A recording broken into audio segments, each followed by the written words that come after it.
This is Creator Culture by #paid.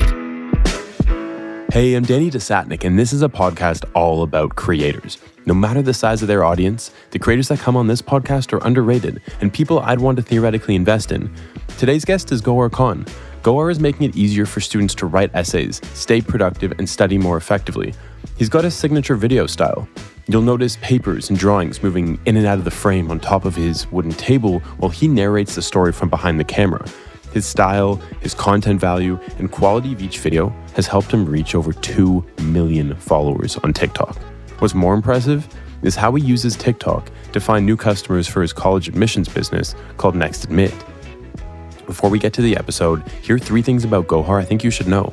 He was an entrepreneur out of the womb, and his parents encouraged a lot of his inquisitiveness and his entrepreneurial spirit. The second thing is that Gohar started creating content at a very early age, so he's been building this muscle for a long time.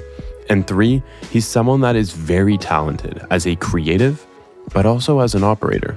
And it's amazing that he's figured out how to be successful in both spaces, because many people can't. And with that, let's get to the good stuff. Here's my conversation with Gohar Khan. Did you ever think growing up that you would essentially be a professor on the internet? So, definitely not. I think my journey with content creation, I have been creating since I was a little kid. I started posting YouTube videos when I was 10 or 11, but they were just gaming videos and stuff. And well, here, actually, no. Before you continue to answer, and I promise I will get back to your answer. What was YouTube like, maybe just in terms of an interface, how you interacted with it, and how did other people around you view YouTube? So I remember when I was super young, YouTube was kind of seen as that dangerous website that you should not go on. I remember when I was in elementary school, I heard some kids talking about YouTube and I was like, oh my God, you guys go on YouTube? And then they were just talking about all these crazy videos that they saw. But it wasn't until middle school that I finally hopped on and realized that it was just a normal website.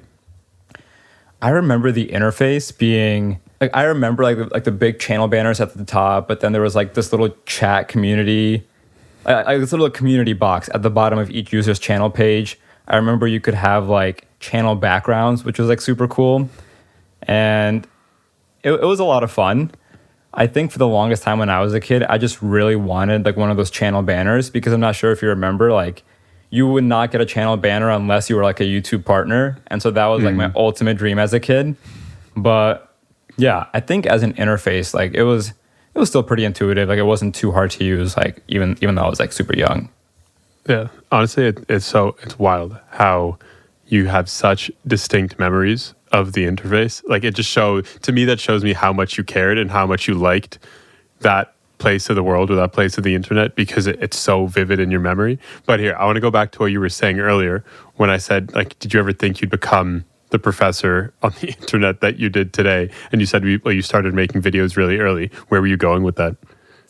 So my initial answer was going to be no. But now that I think back to it, I remember that for these video games, I would consistently upload walkthroughs or guides or cheats or little tips and tricks. So I guess in a sense, I've really always been uploading tips or hacks or, cheats of some sort. But, when I was younger, it was in a gaming context. And now that I'm older, it's more in an academic context. So never thought that it would happen, but I think the evolution is pretty natural. And I'm not surprised that it happened, given, what I was doing back in 2010. Damn. I feel like the usual path to jumping into content is you're just doing something stupid. You're taking that small part of the world that you're passionate about and you're jumping into it. And it's cool to see that there's this through line that back then, even how you started, it was more value add, educational aspect of whatever you were talking about. And then similar today. Were you at all aware of that throughout your life? Can you look back and say that makes sense why you always wanted to create value add content, educational content versus more entertaining content? So I think I very quickly realized back then that if you want to get discovered on a platform, you have to kind of really face the harsh reality that nobody cares about you as a person. And I was listening to the Colin and Samir interview with Ashley that just came out yesterday, and she was kind of pointing to the same exact fact, which is that, you know, if you want to vlog or make entertaining content, like, you have to realize that you can't really start with that. And so that's why I think I just angled quickly towards like the value add content, knowing that, you know, SEO was like my best friend in that instance, you know, just to kind of be at the top of the results whenever someone was searching, you know, X game cheats, or now in this case, you know, study hacks or how to study for an exam at the last minute. Like, I think that's the angle that I figured out early on. And I think it's just been really helpful in terms of just like a visibility standpoint over the past few years. Have you always been so, I'd say, one, self-aware, but two, have like a very observing eye on the world and how things work around you? Because honestly, to think of SEO in this way and to think of, oh, well, this is how I'm going to rank, you're a couple steps ahead of the average person. I would say that I have been very like observational in terms of not only observing like how people, you know, gain views or build an audience, but just also in terms of how to build like quality content. Like, I'm very much just like a perfectionist in terms of like trying to figure out how a system works, you know, figuring out the variables that will allow a video to like perform well, and then just doubling down on like the format, the style, the hacks, you know, the SEO optimization techniques that really help me kind of grow, you know, an audience. What if I flip this, the reality of, let's say the algorithm rewarded people who were just doing the shit that they loved. And I don't know how they figured out, or how the algorithm would find out that you're doing what you love. But let's say it somehow had this like Big Brother way of figuring out, you put out content that you love versus content that you think is going to do well. Would you still be doing the same thing that you're doing today? I think to an extent, because I know that when I started, I was passionate about like the college admission space, because when I was in high school, like really that was the only thing I thought about. I was like, I need to rank first. I need to go to a good college. Like, this is the path that I need to take. And so I think that would come out in my content, but not to the extent that it is right now. I feel like there would be a lot more lifestyle content. Like, if I could make it big as a lifestyle creator, I feel like that would be just so fun. You know, just living in the big city, kind of pulling off what you might see all these New York vloggers doing. I feel like that could be a really fun angle to take, but you know, I'm not kind of aggressively going in that direction, given that what I'm doing is already working. Yeah, 100%. I was hoping you'd say something like so obscure. You'd be like, truthfully, I'd be someone that would talk about black jackets and how they're made, and I just love jackets. I think I have noticed a lot of creators posting about like Gen Z nowadays. Like, they're posting not only about the creator economy, but also about like Gen Z and like mental health and things along those lines. I feel like if I could just talk about whatever I wanted on the internet, or just kind of post things for fun, I would want to make like short mini movies that kind of just capture the essence of like Gen Z and kind of like this social media era. I feel like making tiny films would just be so fun, but just kind of Gen Z oriented. So why don't you?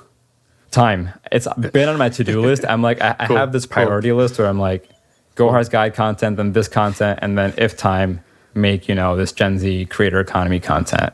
Yeah. Wild, man. What's it like running a business at 23? First word that comes to mind is it's just a ton of fun. Cool. Amazing. I love it. I wouldn't trade it for anything else. Like, throughout college, I did like a bunch of internships, and I remember at each of these internships, like I did an okay job, but I was just super distracted the whole time, because I was like, once I get home, like I just want to work on my business. And it's like, at the time I wasn't creating content, but I had started my college consulting business, which is now super attached to my content. And the whole time I was just thinking about that business. Like, I was obsessed. I was like, I need to go home, start building this. Like, this is the vision that needs to come to life. And to now be doing that full time is just incredibly fun. And I'm just super grateful. And you work with your brother, right? Correct. Yep. My brother and I, we co-founded it, and he's put in an incredible amount of work. Like, I would not be able to run this business without him.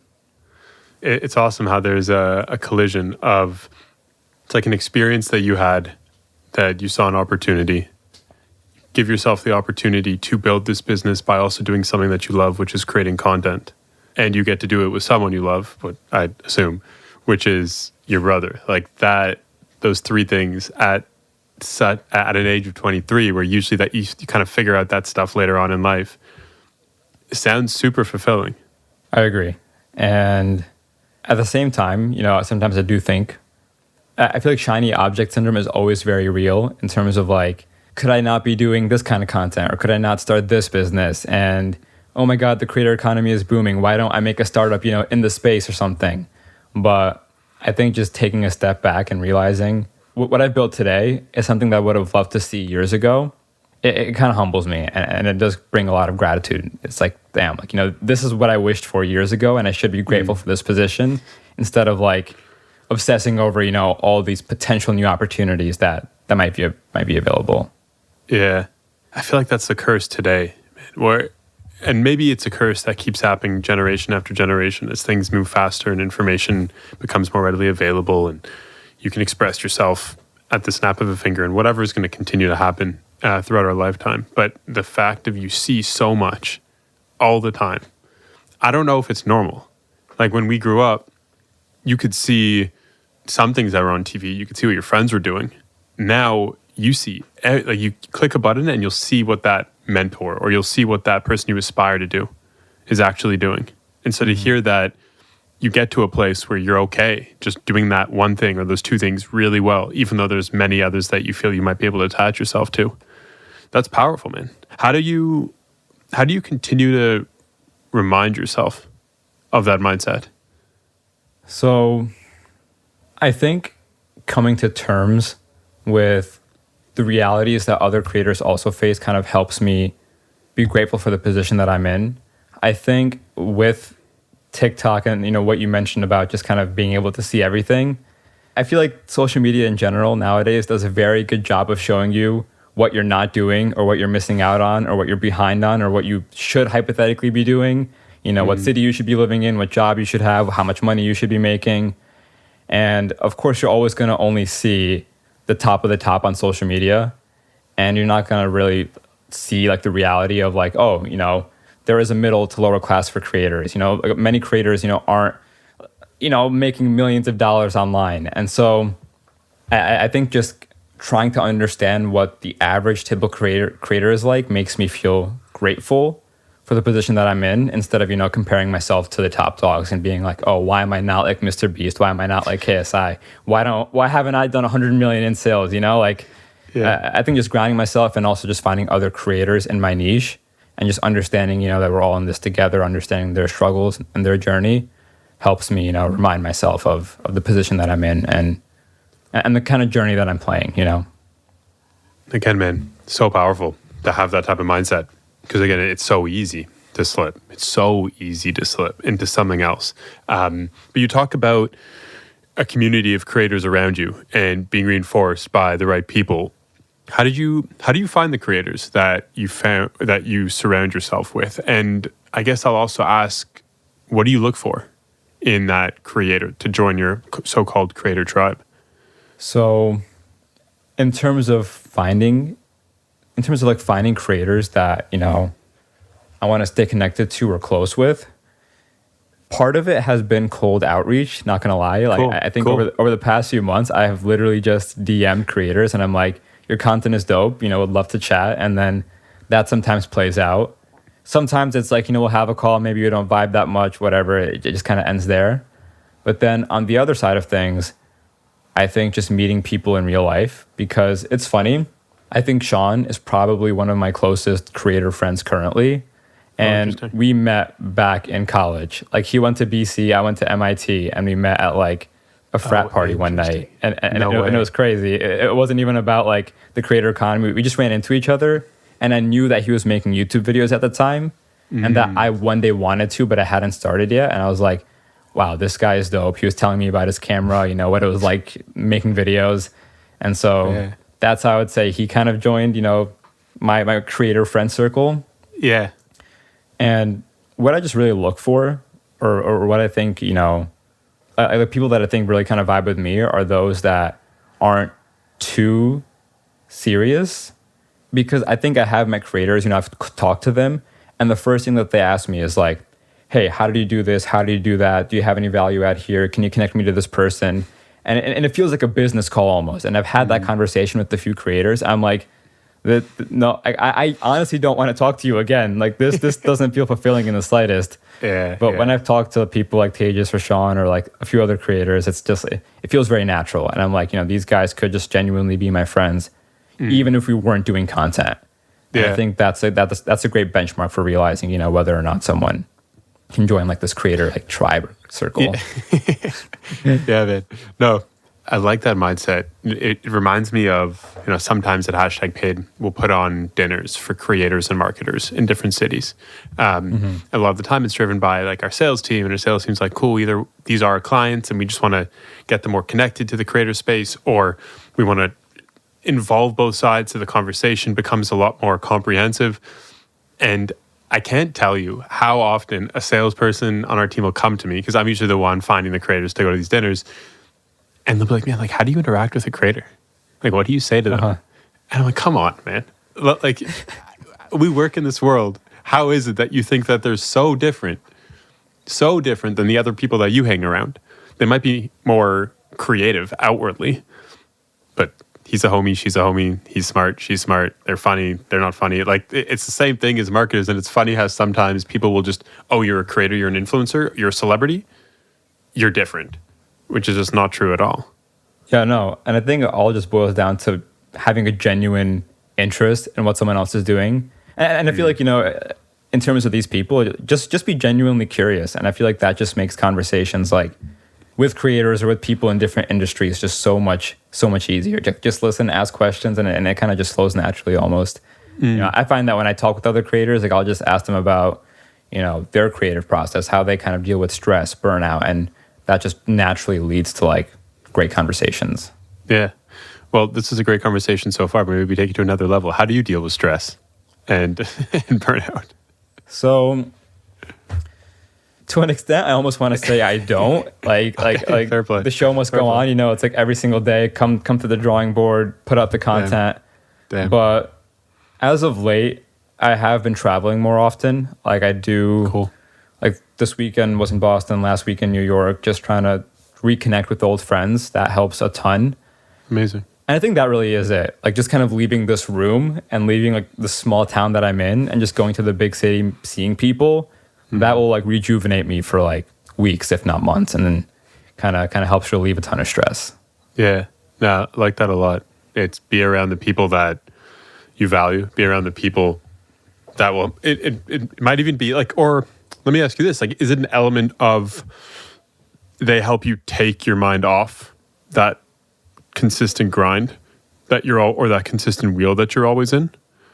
Yeah. It just feels like I go from like work mode to like life mode where I don't really think about content or the business, and helps me really be in the moment. And I feel like I try to practice that at home, but it's just very tough when all these variables and like this big light over here, for example, is like behind me. And it's like, I can't really be, like in the present or think about something else when the only thing I have around me is like all my video equipment. And I'm like, damn, I should just be working right now. So how do you balance the consistent switch between being very creative as a creator and then also having to think operationally and strategically and all these business buzzwords, but like code switching or context switching is probably the best way. How do you deal with that every single day? So I think that's like a great question, because I feel like that's like the most difficult part of my day to day, because I feel like I spend most of my day in like the operational mindset where I'm just thinking about optimization, variables, business. I'm like, send this newsletter at this time, do these things, make sure the systems are working. And then when I have to enter creative mode, it's tough because I really have to let go of structure. And I think that's the key. It's like, I want to enter creative mode, with this mindset of, okay, like here's the formula for a great video. Here's how I'm going to make it happen. But it really just doesn't work like that. And so I think just closing out of all my tabs, closing my notebooks, everything, and just like embracing messiness helps me jump into creative mode. And it's like, okay, it's really just about feeling at this point. It's really just about, letting my ideas flow instead of trying to kind of box them in somehow. Yeah. It's funny how there's, people say, oh, like I block out 2 hours for creative time. And I'm always like, how? To me, that doesn't make any sense. It's the hardest thing that I find is if you have an afternoon free, say at work, and you're like, cool, I'm going to do some creative stuff now. I feel like even saying that to myself is the block that nothing creative is going to happen. It's so hard to balance. So you doing both, and it sounds like you put out the newsletter, and you're thinking operationally, and you're putting out your content. Have you found a system with your content? Like, do you batch your content a bunch so that when you're creative and inspired, you'll go ham as long as you can, batch that up, and then move to another context? I've tried batching videos many times. Never has worked for me, ever. I feel like every single day I make a new video, and it's like cool. I created a batch recently, but then a day later I look back at it, I'm like, I hate all these ideas. I'm scrapping this whole thing and I'm starting from scratch again. And that's pretty much how it goes every day. Crazy, man. So then how do you come up with your ideas? So I really just try to imagine like a high school student, like in my mind, I kind of like a persona that I'm talking to. And it helps to actually have like a younger brother who's also in high school right now. And so I see him every day. And so just kind of doing like a case study, I'm like, what is he dealing with right now? What are his stressors? Like, is he, up late at night studying for an exam? Like, is he kind of stressed with like these math problems? And so kind of empathizing with my audience first, understanding their problems really helps in terms of like coming up with creative ideas and solutions. How do you have, maybe the better question is, how do you have the solutions to all of these? Is there an element of using Google as your friend and then taking that info and almost like synthesizing it? Or is it pure all experience and you've taken inventory of everything that was done? How do you share the information that you do? Because again, all of it is so useful, but it seems like, to your point, there's a new video every day. It's like, that's a lot of ways. That's a lot of heuristic. That's a lot of tips and tricks. Yeah. So in the beginning, it was a lot of just Google. And I think there are some fundamental techniques that almost every academic creator has talked about, Pomodoro, Lightner system, like there's a bunch of different things. Cool. And I think now it's gotten to a point where sometimes I do feel like I'm running out of tips. And so the way that I have to come up with them is like, I take the fundamental building blocks of how people learn, right? Which is like spaced repetition, active recall. Like there are just a few principles that are just so fundamental to like studying well. And then I'll just try to build a layer on top of that. So I'm like, how can I creatively come up with like a spaced repetition study method for students? And then it's like, I'll take these building blocks and then I'll try to add like a creative element over it. And that way I just kind of invent like my own study techniques almost that I just give out. When did you learn these fundamental principles? Like when in your life did you come across them? High school. I think high school I did nothing but focus on school. And my only goal was just top of class, go to a top school, and I would just obsess over studying pretty much. Does that internal competition and drive, can you identify where that comes from? Like, is it your parents? Is it an environment? Is it how you grew up? Or do you think it's just something innate? I think it very much just comes from within. Like, I don't really feel any pressure from parents or other people to like, do something or accomplish something. It's very much just these goals seem sick and I want to accomplish them and I'll kind of do whatever I can to attain them, So cool. So cool. Yeah, there's that element of, this comes up a bunch on the podcast, and it's the idea that when someone can act out of spite or can create out of spite and create successfully out of spite, it should show everyone around that person that person actually has a superpower. You just have to help them untap it. And it sounds like you've already, like, it's tapped. You've figured out the key. You know what you need to do. You know the mode that you get into. And I can imagine that is truly a superpower in longevity game. Is like you will make sure that you're here longer than anyone else. You're studying harder than anyone else. You're working harder than everyone else. And to the average person, you compound that over 2, 3, 4 years, and people look back and they're like, holy shit, how did you get so far? And you're like, that's just who I am. I think that captures it very well, honestly. It's So just crazy. the mentality of like just wake up, grind, put in the work, focus on the inputs rather than the outputs, stay consistent. And I think all of that, as you said, really just compounds and leads to, attaining whatever goal I want. When did it become a reality for you to focus on the inputs and not the outputs? Like, was there a person who taught you? Was there a moment that taught you?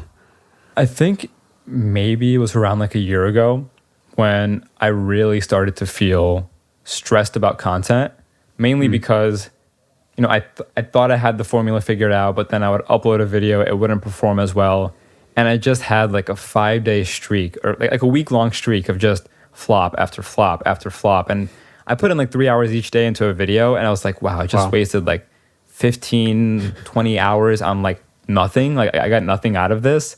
Yeah. But then again, if you kind of zoom out and instead of looking at it from like a week-long perspective, look at the entire month or the quarter or the year, you'll realize that those few hits that do come in between, like that's all you need really to kind of sustain your growth. And so that kind of helped me shift from, focusing on the output each time to more just put in the work each day and, something will hit. And I read, I don't know if this was in an interview, like a written interview, or somehow popped up in your videos, but I read that, actually it was probably in a written interview, I read that your parents trusted you with their tax and credit card information when you were 12 or 13.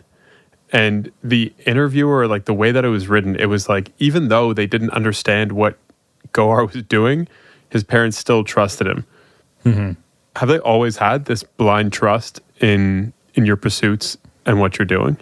100%. And Wow. It's like, I remember when I was like 12, I was trying to like set up like a website, and I was trying to buy like server space on like a hosting provider. And that would be impossible to explain to like, as like a 12-year-old to my parents. I'm like, this is like a host. It's a server. I can build websites on top of it. I was just like, I want to make a website. I need to buy this. Can I use your credit card? And I remember I was supposed to buy like the 1-month plan because I was like, oh, I'll just spend like $10. I'll build this website. Great. And my parents were like, yeah, that's okay. And then I used their credit card, and I hadn't paid attention to the fact that it was like billed annually. And so the charge came out to like over $100. And I remember I was like super young. I started freaking out. I was like, I'm so sorry. I'm so sorry. I'll try to figure out a way to fix this, but like we'll make this work somehow. And they were like, it's okay. It's whatever. Like we trust you, Gohar. But Sure. yeah, no, their faith has always been there. It's so important, right? Like the people around you, because then you don't have to spend any mind space or any effort on screw these people. I'm still going to go hard. I'm still going to focus on what I'm doing, even though I have to keep thinking of how do I come up with the system and how do I like consciously almost frame what I'm doing in a positive light for them. And it doesn't allow you to just focus 100% on your stuff and on the craft. But it sounds like that's how you grew up. And so it's amazing that that environment was there. And now, and now where you are, I'm sure your parents, it's no surprise. Yeah. And I think like that's a great point, because whenever people think about, whenever people think about creators and they're like, he had everything to begin with, this is why he's successful, they always just point to like money. They're like, he had money, he had assets, he had cameras. But I think an even more fundamental and perhaps even more important element of this is just a local support network that supports you in your pursuits. And I think I had that from my parents growing up, which was infinitely more important than, having enough money to buy a camera or whatever it was, because it just gave me the opportunity to try dumb things without fear of seeming dumb to my parents and, and kind of experimenting. Yeah. Do your parents see what you're doing now? Like, do they understand from the creator side? Do they understand what you're doing? 100%. It's like they see me every day slapping these papers down, drawing everything. So they understand the whole cycle now. Yeah. Well, you're talking about when you slap the paper down, the fact that it is this view where you're looking at your desk. You don't get to see, you don't see your face. You're just hearing your voice. Talk to me about the time. Like, when did that happen where you went from your old style to this new style? And how many times did you iterate before you came to this core style that you're now known for? So when I started TikTok, everything was just face videos. I talked straight to the camera, just like normal videos. And I remember I was in my senior fall of college, when I really stepped back and I was like, the growth is okay. I think I was at like 30K followers at the time, but I was like, I'm not really leveraging like my editing skills or really any of my skills at this point, even though I had edited like tons of YouTube videos in the past. So I remember one night I was like, I'm going to sit down and instead of, using the TikTok app, I'm going to try to put together like a super well edited video. And within that video, it wasn't entirely tabletop, but there were a few tabletop shots. And so that kind of began the transition. That video did very well, kind of sparked my account up to like the next level. And really it was just like weeks later when I just kind of started using the tabletop format more and more often. First out of convenience, but then I realized it was like a great storytelling tool because I could almost craft any sort of environment that I wanted just on that table. And so yeah, I think it was really just one iteration. It was just that night that I was like, I got to change things up. And that just led to me kind of figuring out that this tabletop style actually works. Yeah. Do you think you got it from, well, I recognize it from Casey Neistat, but do you think you got it from, like, when you think back now, were there influences or people that you watched on YouTube that you're like, oh, maybe subconsciously I liked what they were doing, I saw what they were doing, and I brought it into my content? When I think back, I think it might have been ASAP Science. And even though they didn't do like tabletop, they had like that whiteboard, which it almost did feel like tabletop actually. And so I think maybe there was some inspiration there in terms of like incorporating like the markers and the drawings on that tabletop sort of surface. Yeah. But yeah. Cool.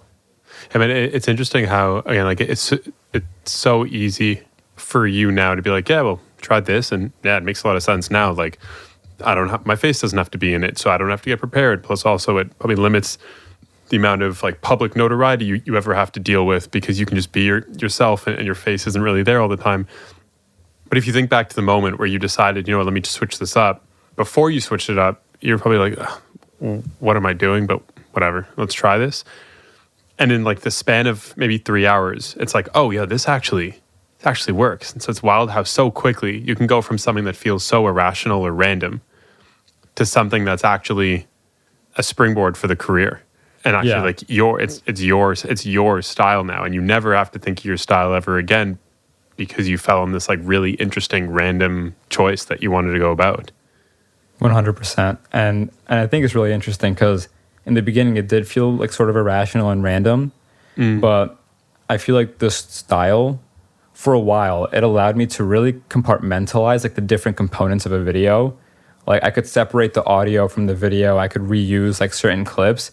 And it almost felt like instead of, filming one cohesive video each time, I was just like putting together like a jigsaw puzzle, like these clips here, this audio there, this text there, kind of overlaid in this format.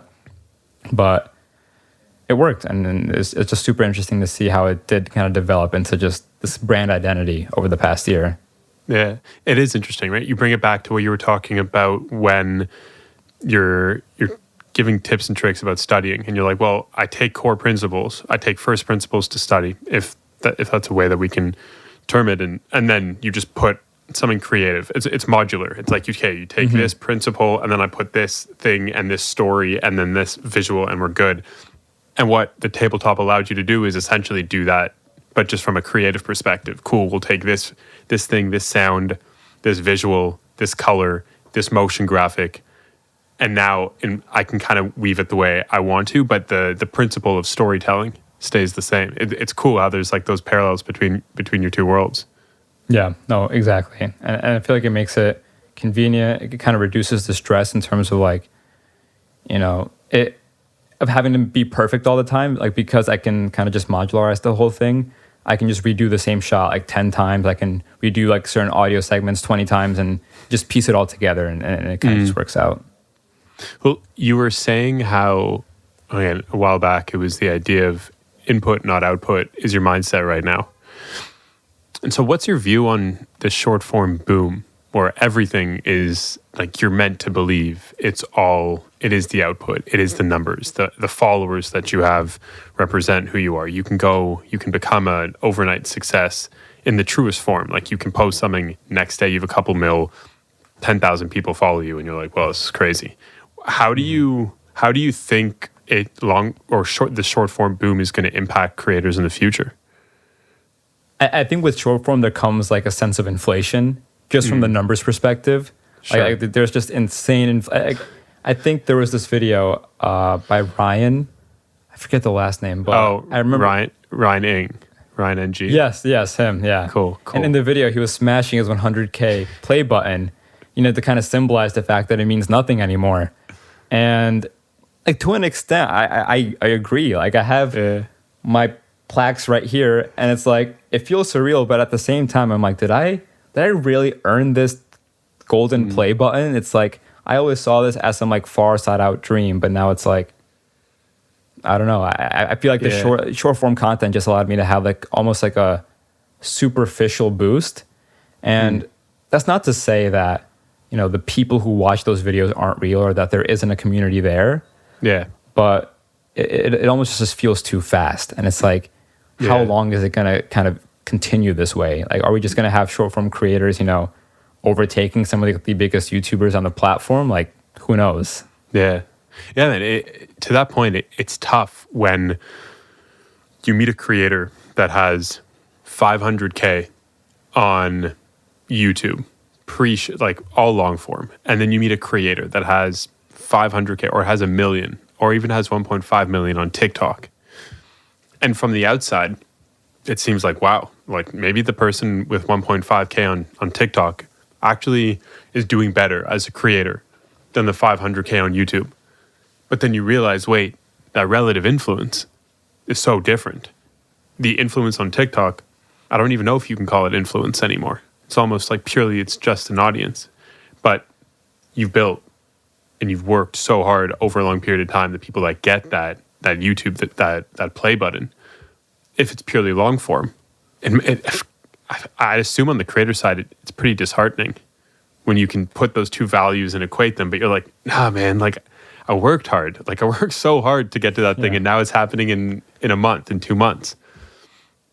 And I think also, not only are like the numbers like sometimes just not equatable, it also feels like the numbers now are just very, very inconsistent.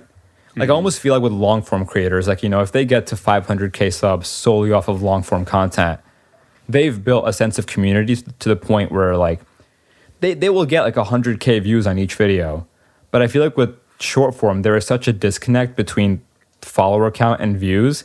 And quite frankly, I feel there's no connection at all. Like if the average retention rate on the short form video or if the completion rate isn't up to par, it does not matter how many followers you have. Like it's gonna flop.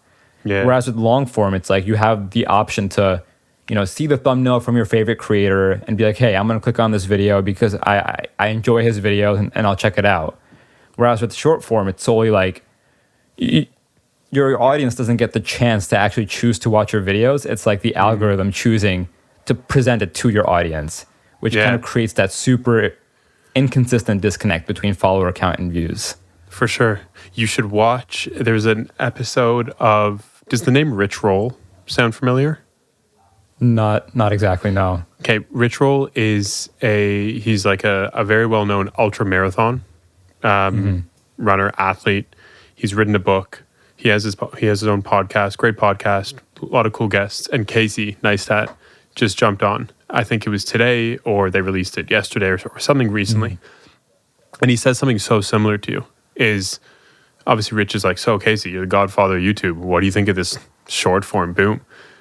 And he goes, man, I don't know what it's going to do, but it's going to do something to us because we don't have any choice anymore. Like if you step back and you compare our lives today, 5 years previous, like the amount of choice, we feel like we have a lot of choice, but he came up with such a good point, similar to what you're saying. Like, there's no choice.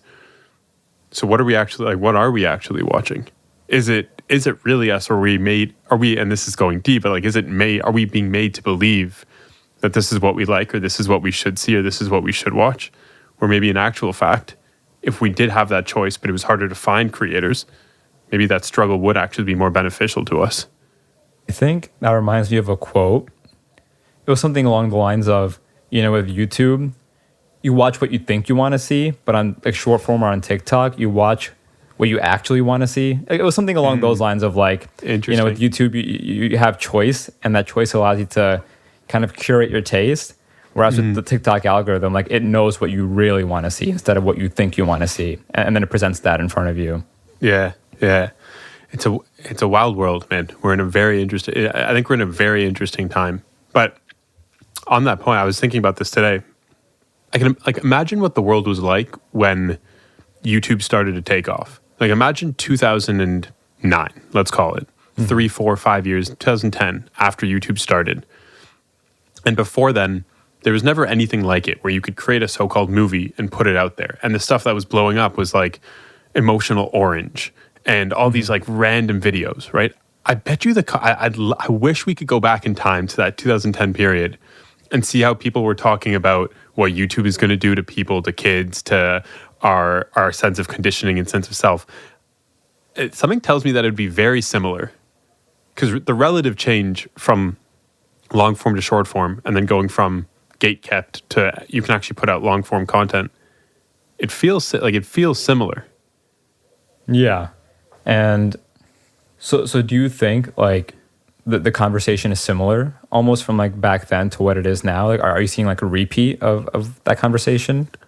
I haven't done any research on this. I was actually just thinking about this today. I was like, this would be a fun thing on the weekend, is try go back into archives and see how people were talking about YouTube in 2009, 2010. And I have to believe that it was similar, because there was never anything like it. There's never anything that took off. You could become a meme, essentially. Charlie bit my finger. Like you could become a meme in a week and it could get millions of views, which it did. And maybe it wasn't happening as fast, but because us as a society, we had never experienced fame like that ever before. I bet you the same thing now, where now that it's accelerated and everyone's famous in 2 days and everyone has an audience in 2 days, I don't know. I feel like it's a weekend activity. It's definitely something, and that sounds so nerdy, but it's definitely a weekend activity that I definitely want to study, because I feel like it'd be similar. But right now it's tough, man.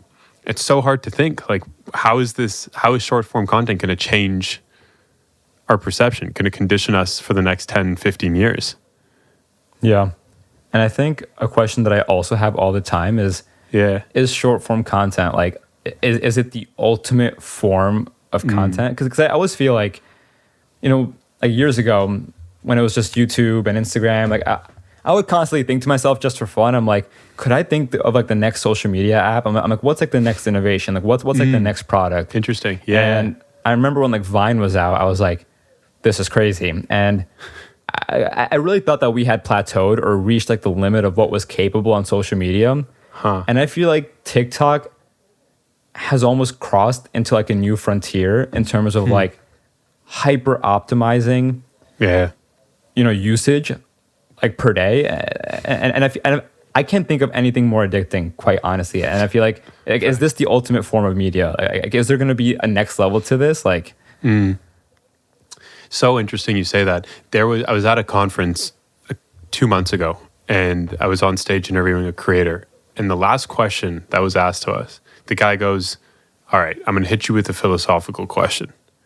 And we're like, "All right, hit us with a philosophical question."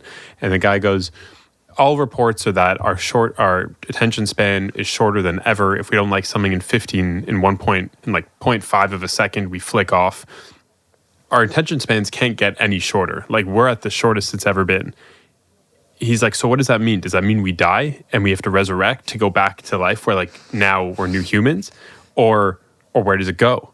And the creator was like, "Oh, I have no idea." And I was like, "Yeah, I kind of like this question a lot. Like it's a fun question to think about." If I'm asking you that question now, what would your answer be? So it's super interesting. So attention spans, yes, continuing to decrease. And I think it's happening very aggressively, because the videos that I posted last year, because sure, my tabletop format has been similar over the past year, but there has been like a lot of evolution in terms of like my drawings becoming way more colorful, or me being way more emotional in my kind of pitch, and me kind of moving things way faster. And I feel like to someone who just kind of views my content here and there, they might not notice. But I feel like the content and like the pacing that I used last year would not work today anymore. And I feel like every single day, every single month, or every 6 months, I just have to be up the saturation, be brighter, be more colorful, be more fun. And it's ridiculous because on YouTube, it talks about like, oh, the first 30 seconds are important to hooking your viewer. My videos are less than 30 seconds. Like I wish I had 30 seconds to hook in a viewer. Like I literally have to think on the scale of like second by second, like 3 seconds. Like that's all I have to hook in the viewer. 4 seconds, video is done. It's over. Like it's nuts. Insane. Yeah, man, I wonder where this goes. Because there's no way it's sustainable. And you brought up Ryan Ng, who is definitely on the revolution side, on the side saying, no, bring back quality storytelling. It doesn't matter about can you capture attention today? Can you capture the beast model? Can you capture attention all way, every single, like all the way through the 10 minutes to 20 minutes of this movie?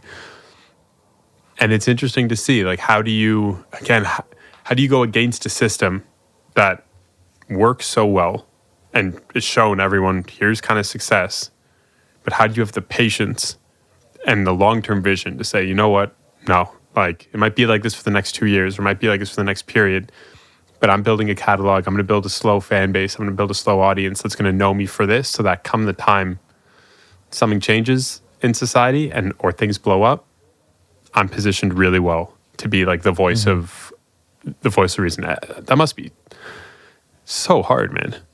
It's like, I almost feel like, and this might be a slightly pessimistic take. Yeah, go ahead. I don't think like this current era of Mr. Beast-esque content, or like super fast-paced content, or super saturated content is going to die out anytime soon. I do think like the opposing side is forming. I do think there is like a counterculture element of like, bring back the raw storytelling. And I sympathize with it. Like I feel that deeply. And I think that side will continue to grow. But I feel like in this era where like people are becoming creatorpreneurs and like kind of treating content as like a startup, I think this era of Mr. Beast type content is not going to die, but just continue to rise. Because I feel like he's boiled it down to a science, whereas like the more storytelling side of things, whereas like the other side of the creator space is more an art. And I feel like people don't appreciate enough like the technical perfection of like a Mr. Beast video, or like of these fast-paced videos. And I think it caters so strongly to like our short attention spans, or to kind of like our deepest emotions, that the format itself is not going to die. Like that take a lot. I like the idea that you're bringing in, right? There's room for science, there's room for art, and then there's room in the middle.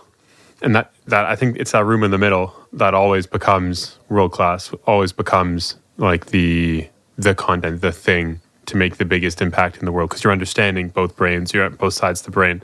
But very, very interesting way of looking at it. I like that a lot. Does that mean that you think your content is going to actually do better because now our attention spans are the worst it's ever been? But when you're talking about these productivity hacks and these memory hacks, or maybe hacks aren't the right word, but tips and tricks, that people are going to grab it and be like, oh, really? There's this? Yeah, I can't think beyond a second because I'd rely on my phone. Oh, this is an amazing video. Do you think your content's going to become more valuable to people over time if we're thinking on this kind of pessimistic view?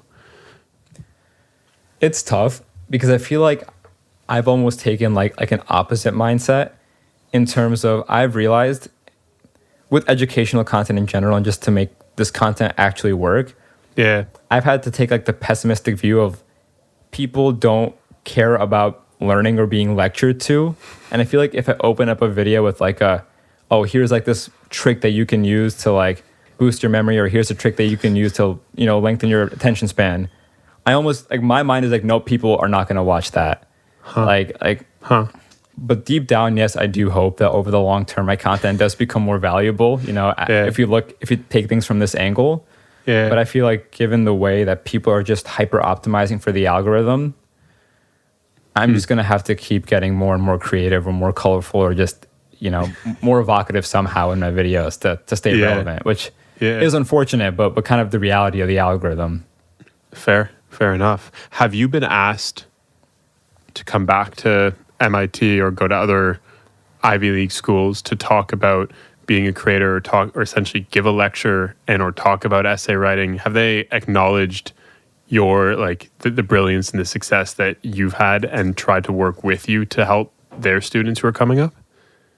So I haven't worked with educational institutions only because I think there's a rift between, college admissions from like the institution standpoint and like private consultants. Like they never really like work together. It's really much like interesting. Institutions stay to themselves. But I have worked with like brands on the other hand in terms of like, promoting their products. But I guess that's the closest I've gotten to like actually, like lecturing or kind of bringing my information somewhere else. Would you want to? Like, do you see a future where it becomes more of an academy where you're standing in front of people, like you're taking people through a curriculum? I would love to see that reality come to fruition. Cool. Yeah. I do think it would be more fulfilling and, to take things at a slower pace and to just really get the opportunity to air out my thoughts. I think that would be great, sometime down the line. Yeah. Yeah. No, it seems like to me, the education space is so interesting because it's more evergreen. If you look at professors have been teaching for years. They love it. There's a reason they keep coming back, and they don't make amazing money. Like, well, some maybe do, but they don't make amazing money. So there has to be a reason they keep coming back and keep wanting to work with different kids or different students every single year. And I think there's that redemptive element. So it's cool that there's that redemptive element for you while honing in on your creativity and allowing that to be a pure funnel to your business, which then can make you more money. Like, it seems like you've set up so far where you're going in a very logical, but also I would say like fulfilling way because you still get to do everything that you want to do. Yeah. And I think it does, like with the way that I'm taking my videos now, it does allow for some form of expression in terms of being able to think of like creative or quirky ways to make videos fun. And so I think I do get that element of expression while, funneling into the business, being more operational, logical, and kind of finding fulfillment on both ends. Yeah. How often is it that you're getting reached out to by students saying, hey, I want to learn how to become a content creator. Can you help me? Students, I feel like not frequently. I think when students reach out to me, it's homework help, college app help, study tips. I feel like Cool. that's the constant routine. Yeah. Cool. And how do you see that working within your system? Like, do you take time to engage with those people?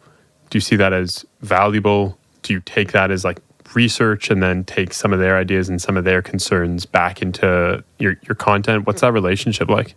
So I do try to take like 15 to 20 minutes a day just responding to pretty much as many DMs as I can. Cool. But it's at a point where I don't get the chance to respond to everyone. But I think just having that sort of one-on-one community engagement is super important. And so I do try to make the time. Tell me this. So you're someone who is like seen as a guru when it comes to learning and when it comes to memory and it comes to essay writing and such. What is a recent skill that you've picked up and how did you go about learning it? Like an academic skill, or just are we talking any random skill? Could be anything, man. It could be anything. Like since I've been out of school, I haven't really focused on like any sort of academic skill. Okay. When I think about recent skills, I feel like I've recently picked up on Premiere finally, so that's been super helpful from Sony Vegas, which was way clunkier.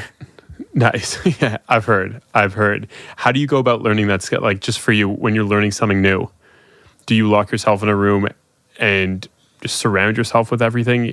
Do you find you follow a process? Like how does the guy that helps everyone else essentially learn new stuff?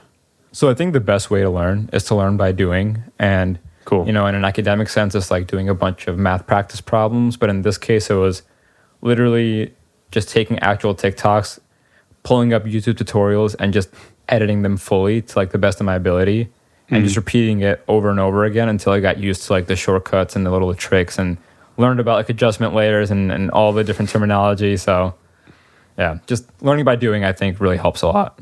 I can see I can definitely see. What's a skill that you, or what's something next that you want to pick up on the creative side? So 2 skills fascinate me. Cool.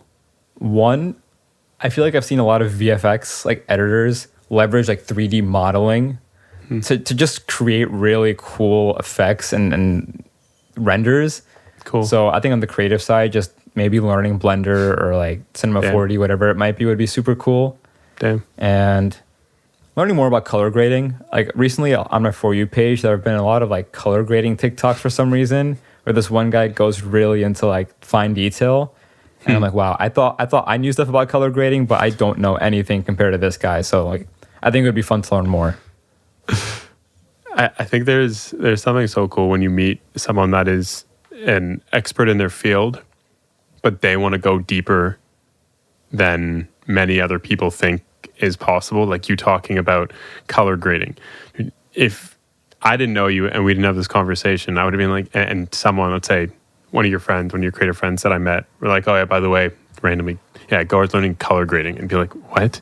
Why is he learning color grading? That doesn't make any sense. But it shows the skill, the master of the craft mentality that you really had. That it's never enough, but not in a bad way. But like, there's always something more I can learn. There's always something more that I can do to get ahead or be a little bit different, which I think is an amazing skill to have. Yeah, and I think a lot of this inspiration, if you like looked at the behind the scenes for Mr. Beast's Squid Game video, all the CGI, I think a lot of inspiration also comes from there. I'm like, wow, like you can make masterpieces, and there are just so many other creative skills that I haven't honed yet. But if I could at least become familiar, perhaps I could take future videos in like a totally unforeseen, creative direction. That'd be wild. If in a couple of years we take a look and everything's 3D rendered, instead of like the tabletop just lives in its own little verse, and then you can put whatever you want on it, so you don't actually need the table in your room. That'd be wild. Imagine, yeah. Sounds kind of convenient, yeah. Well, my guess is that it'll happen. It seems like that stuff is becoming a lot more readily available. You know how to learn a skill very well, and you can tell, but just based on a conversation, that when you want to learn something, you're going to learn it. So I'm excited. I'm excited for future metaverse, I'll call it metaverse GoharCon videos. Appreciate it. Yeah, that should be fun. So I end off always with 5 questions. Mm-hmm. And they're rapid fire-ish. Like you don't have to give me an answer, like a long answer, should I say? Definitely an answer, not a long answer.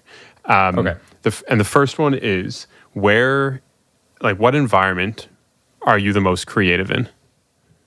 To give you an idea, for me, it's walking or somewhere where like there's movement, but not enough movement that puts strain on like my cardiovascular system. Mm-hmm.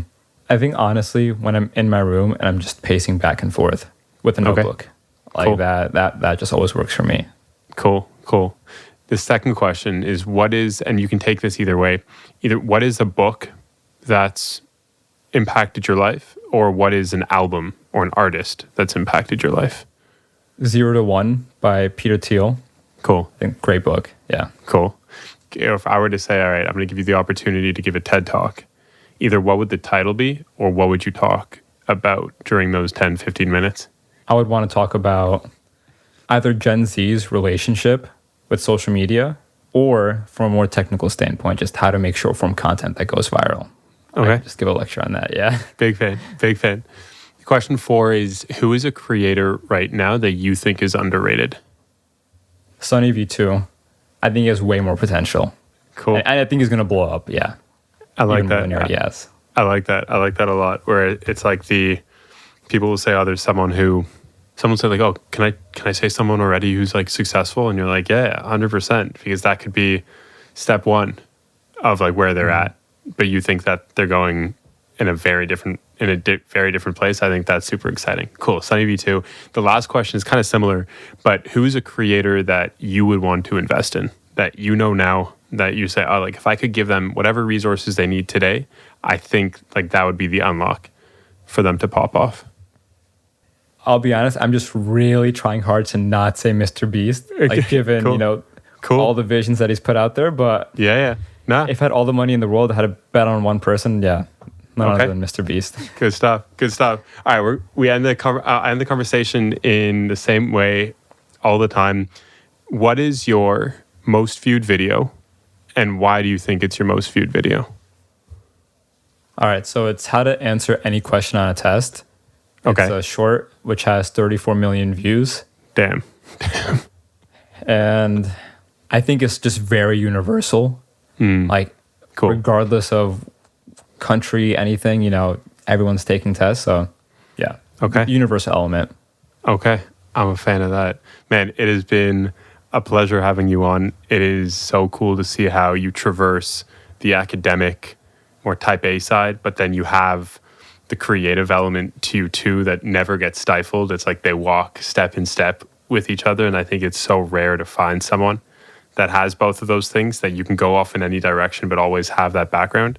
So I'm a fan. I'm very excited to see where you go. And just thank you for spending the hour with me here. It's gonna be a cool timestamp to look back or to listen back to in 5-10 years, wherever you are, whatever TED Talks you end up giving. Of course. And thank you so much for having me. Like I truly loved this conversation, and I feel like I don't get the chance to talk about the creator economy much with, like, you know, people around me, but super dope to have this conversation.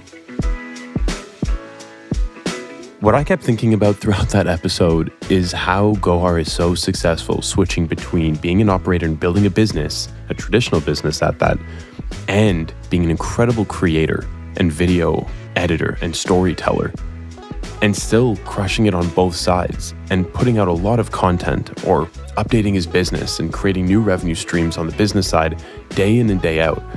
How he context switches, or let's call it switches between different environments, the creative environment and more of the business operator mindset, is amazing to me because I find it so hard.